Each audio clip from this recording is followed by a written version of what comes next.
بسم اللہ الرحمن الرحیم، السلام علیکم۔ میں ہوں ساجد گندل، آپ دیکھ رہے ہیں میرا آفیشیل یوٹیوب اور فیس بک چینل۔ ایاز امیر کے بعد سینئر صحافی سمیع ابراہیم پر بھی نامعلوم افراد نے حملہ کیا ہے۔ کتنے لوگ تھے، کہاں پر یہ واقعہ رونما ہوا ہے، یہ حملہ کیوں کیا گیا ہے، اس حوالے سے کچھ عام تفصیلات آپ کے سامنے رکھوں گا۔ عمران ریاض کیس میں ہائی کورٹ کے تحریری فیصلے نے امپورٹڈ حکومت کو اڑا کر رکھ دیا ہے۔ ایاز صادق اور سلمان رفیق مسلم لیگ نون کے دو وزراء نے استعفیٰ دیا ہے۔ کیا نون لیگ کی کوئی آپس میں لڑائی ہے؟ یہ ماجرا کیا ہے؟ تینوں خبروں کی تفصیل ون بائی ون آپ کے سامنے رکھوں گا اور امید کروں گا کہ آپ سماعت کرنے کے بعد ہمیشہ کی طرح اپنے قیمتی فیڈ بیک سے ضرور آگاہ کریں گے۔ دو وزراء نے یعنی ایک صوبائی وزیر سلمان رفیق اور ایک وفاقی وزیر ایاز صادق نے جب استعفیٰ دیا تو شروع کے اندر ایک ایسا ہنگامہ برپا ہوا کہ شاید مسلم لیگ نون لندن اور پاکستان کے آپس کے اندر بڑے سخت اختلافات پیدا ہو گئے ہیں۔ چونکہ ہم سن رہے ہیں ایم کیو ایم، مینگل اور باقی کچھ پارٹیز جو ہے ان کے تحفظات ہیں، لیکن ان کو ایک مقناطیس نے جوڑا ہوا ہے۔ جو ہی وہ مقناطیس تھوڑا سا ڈھیلا ہوگا، اس کی کشش ڈھیلی ہوگی تو آپ دیکھیں گے یہ حکومت دھڑم گرے گی اور پھر یہ اٹھ بھی نہیں پائیں گے۔ اب اس پورے معاملے کے اندر یہ خبر انتہائی اہمیت کی حامل تھی اور ان کے استعفے فوری طور پر قبول بھی ہو گئے، لیکن اصل معاملہ کچھ اور تھا۔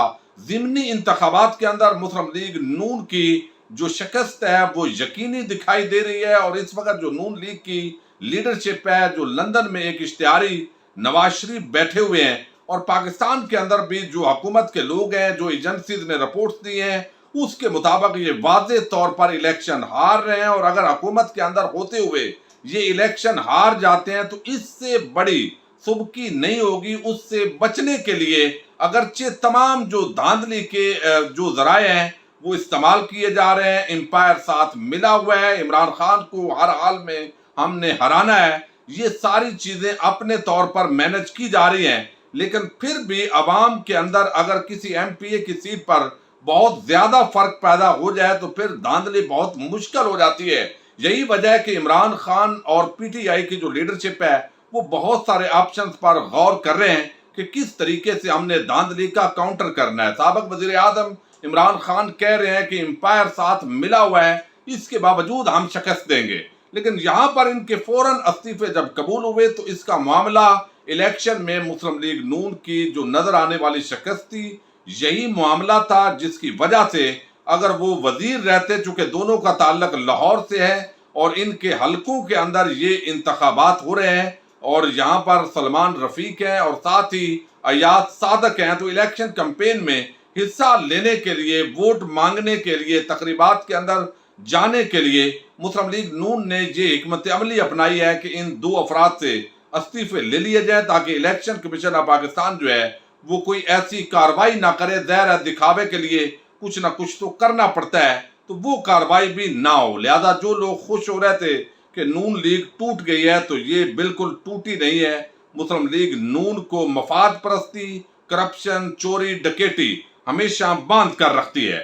دوسری طرف ایک بڑی ڈیولپمنٹ ہوئی ہے اور اس کا تعلق عمران ریاض کیس کے ساتھ ہے، اور چونکہ یہ اب تحریری جو مختصر فیصلہ آیا ہے اس کے مطابق 10 دن کے لیے عمران ریاض خان کی ضمانت کو منظور کیا گیا ہے، اور اس کے اندر جو تمام ایف آئی آرز ہیں ان کا ریکارڈ بھی مانگ لیا گیا ہے، یعنی تمام جو ایف آئی آرز ہیں، جو مقدمات درج ہوئے ہیں، اس کے اندر جو ہے وہ ایک حکومت جو ہے اس کو بڑی پسپائی کرنی پڑی ہے، خاص طور پر ایڈوکیٹ جنرل پنجاب نے جو موقف اپنایا، اور عمران ریاض خان تو اس وقت ہیرو ہے۔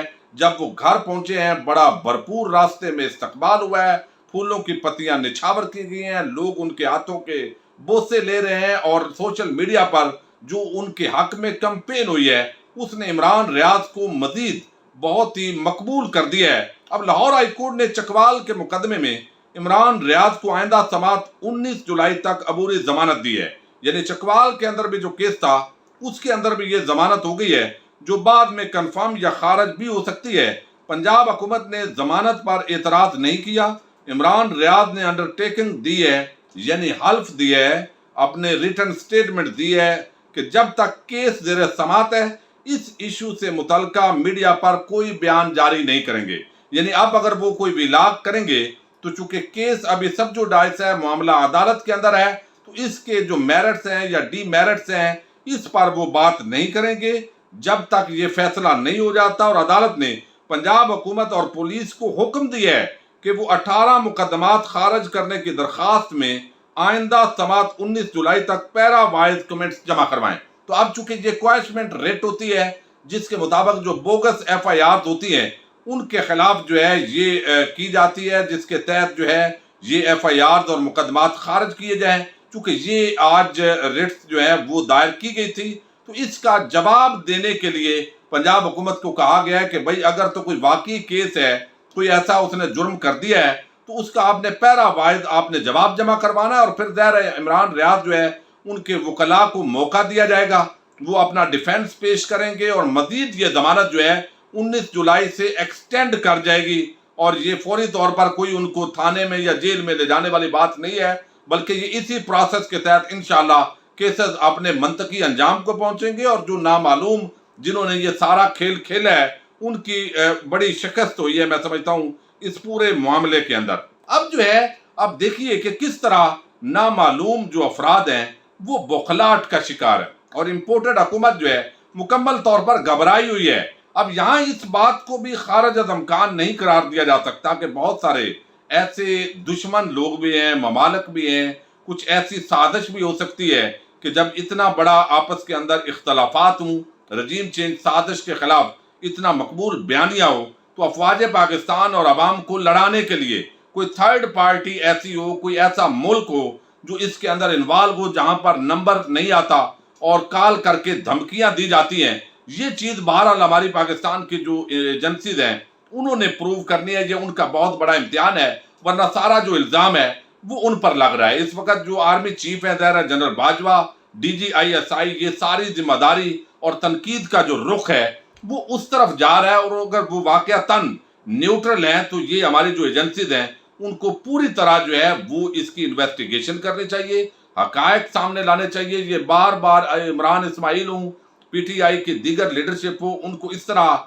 जो है वो हरासा करना, नामालूम नंबर से कालें करना, ये सिलसिला इतना बढ़ रहा है कि इससे पाकिस्तान के जो इदारे हैं उनकी बदनामी हो रही है। और इस चीज़ को भी देखने की ज़रूरत है कि मुस्लिम लीग नून की ये जो इम्पोर्टेड हुकूमत है इनका भी कोशिश हमेशा इनकी ऐसी रही है कि इदारे और PTI लड़ें, कहीं ये तो दरमियान के अंदर गेम नहीं डाल रहे, ये भी देखने की ज़रूरत है। बहरहाल अयाज सादक जो है वो तो इस्तीफा हो गया, लेकिन हमने देखा इमरान रियाज खान की रिहाई की एक तरफ खुशी थी, लेकिन अयाज अमीर के बाद एक दूसरे सीनियर सहाफ़ी समी इब्राहिम पर हमला हुआ है। और ये हमला मेलोडी इस्लामाबाद के अंदर बोल न्यूज़ का ऑफिस है, वहाँ से वो निकल रहे थे। और मैं खुद चूँकि कई मरतबा आना जाना होता है तो वो अमूमन अकेले निकलते हैं, अपनी गाड़ी खुद ड्राइव करते हैं, और उस वजह से शायद उनकी रैकी की गई हो। और इस पूरे मामले के अंदर जो है एक ख्वाजा सरा को इस्तेमाल किया गया है। अब ख्वाजा सरा जो है उसका बहाना बनाया गया था, चूंकि वो मांगता है, उसने खैरात मांगी। इस दौरान जो है ये पूरी तफसील आई है। और ये करने वाले कौन है? ज़ाहिर है वही नामालूम अफराद जो इमरान रियाज को सलाखों के पीछे धकेलते हैं, वही जो अयाज अमीर पर हमला करते हैं, वही समी इब्राहिम पर भी हमला करने वाले हैं। तो ये सारी चीज़ें इन्वेस्टिगेशन इसकी होनी चाहिए। और वो समी इब्राहिम दफ्तर से बाहर निकले, कुछ नामालूम अफराद पहले से मौजूद थे, उनमें एक ख्वाजा सिरा भी था जिसने कहा कि तुमने गालियां दी हैं और फिर इन पर हमला किया। ख्वाजा सिरा ने भी हमला किया है। और फिर सीनियर एंकर समी इब्राहिम ने कहा कि जब मैं दफ्तर से निकला तो जहां मेरी गाड़ी पार्क थी मैं वहां गया तो पहले से ही 2 से 3 लोग मौजूद थे, जिनमें एक ख्वाजा सिरा भी था। इन्होंने कहा ख्वाजा सिरा मेरे पास आया और कहा कि कुछ खैरात दे दो। मेरी जेब में जो पैसे थे टूटे हुए मैंने दे दिए, तो उस इतनी देर में उसने मेरा हाथ पकड़ लिया और मुझ पर हमला कर दिया। वो कहते हैं कि इसके बाद 2 और भी आ गए और उन्होंने मुझ पर हमला कर दिया और कहा कि तुमने गालियां दी हैं। मैंने पीछे देखा तो एक और बंदा भी था और मुझे डर था कि ये कहीं मुझे गाड़ी में ना ले जाएं। समी इब्राहिम ने कहा है कि शुक्र है मैं उस वक्त बोल के दफ्तर के नीचे ही था, तो मैं हाथ छुड़ाकर वापस दफ्तर चला गया। ये चूंकि समी इब्राहिम ने खुद सारी कहानी बयान कर दी है तो इसके अंदर मजीद मैं समझता हूँ एग्जैजरेशन नहीं होनी चाहिए। लेकिन जिस तरीके से पाकिस्तान की सहाफत पर हमला हो रहा है, जो पाकिस्तान के इदारों को गालियां देते थे, जो जनरल बाजवा और फौज को बुज़दिल कहते थे, जो बड़े बड़े इल्जामात लगाते रहे, वो सियासत में हूँ, सहाफत में हूँ, आजकल उनको तो ब्रीफिंग भी दी जाती है, वो बड़े आजकल चहेते होते हैं। और पाकिस्तानी कौम ने इस इम्पोर्टेड हुकूमत को चूंकि दिलो जान से रद्द कर दिया है, बिल्कुल कबूल नहीं किया और ना ही करने का इरादा है, तो ना ही जबरदस्ती इस तरह कबूल करवाया जा सकता है। तो वो जो असल सहाफी, जेन्युइन सहाफी इस वक्त खड़े हैं, उन पर हमले होते हैं। लेकिन जो बेशरम टोला है, वो अगर हल्की सी मजम्मत भी करता है तो इफ एंड बट्स के साथ करता है। तो इफ एंड बट के साथ जो मजम्मत होती है, वो मजम्मत नहीं होती, वो दरअसल दूसरी पार्टी के साथ उस तकड़ी के अंदर, उस तराजू के अंदर अपना वो जो है वजन डालने वाली बात होती है। तो समी इब्राहिम उन्होंने खुद पूरी तफसील बयान कर दी है।